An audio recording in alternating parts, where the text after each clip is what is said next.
4 number হলো মুনাফিকি। ইন্নাল মুনাফিকিনা ফিদ দারকিল আসফালি মিনান নার।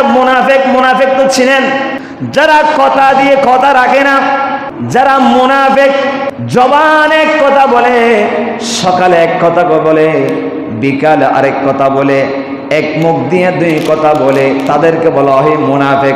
এই জন্য যারা মুনাফিক, ওই মুনাফিকি যারা করে আল্লাহ তাদের এই মুনাফিকির কারণে বড় গুনাহ দিয়েছেন, কবিরা গুনাহ।